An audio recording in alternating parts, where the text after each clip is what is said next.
Bonjour. Comme vous le savez toutes et tous, l'accouchement, c'est le moment le plus important de la grossesse.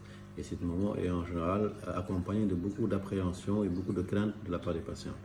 Donc, pour vous aider à gérer sereinement votre accouchement, à gérer avec toute la rigueur et toute la sérénité qui est nécessaire à cet événement très important dans votre vie et dans la vie de votre couple, nous proposons de mettre en place ce qu'on appelle un projet de naissance.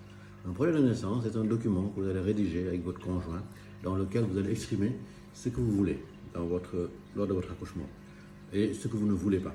Donc c'est un document très simple, d'une page, maximum 2 pages. Vous allez expliquer, vous avez des peurs, des appréhensions, si vous ne voulez pas d'épisiotomie, si vous ne voulez pas de péridurale, ou au contraire, si vous voulez une péridurale, si vous voulez qu'on vous la mette relativement tôt, si vous voulez avoir votre conjoint en salle d'accouchement, si vous voulez que votre mari coupe le cordon ombilical, etc. Donc toutes les situations, comment vous imaginez votre accouchement dans le meilleur des cas, avant l'accouchement, lorsque vous entrez en travail, pendant l'accouchement et même après l'accouchement par rapport à la prise en charge de votre bébé. Donc c'est un document très simple que je vous conseille, que je vous propose de rédiger.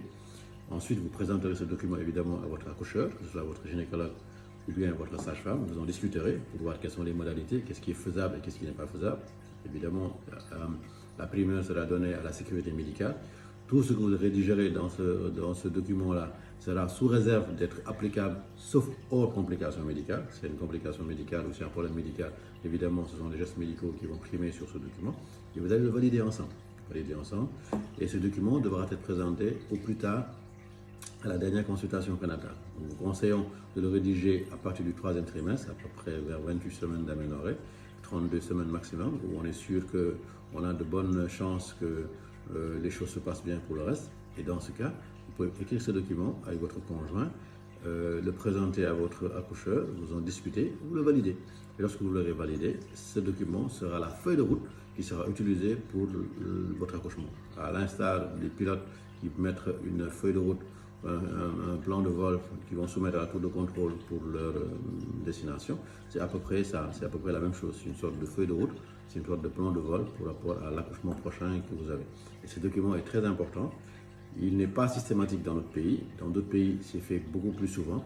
Et je vous conseille donc systématiquement que toutes les patientes qui sont suivies chez nous, que toutes les patientes qui veulent accoucher chez nous, présentent un projet de naissance à leur sage-femme qui les suit, ou bien au gynécologue qui les suit, et vous en discutez et vous validez.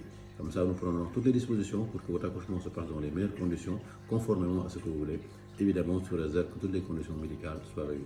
Donc je vais revenir avec d'autres documents, un exemple de projet médical, et on en discutera. Et là, ce sera vraiment inclus dans le parcours du patient lors de son accouchement. J'espère que vous aurez le cœur à rédiger ce document avec votre conjoint et à nous le présenter. Et on pourra vous accompagner au mieux dans cet événement qui, rappelons-nous, est le plus beau jour de votre vie, le jour de votre accouchement. Merci.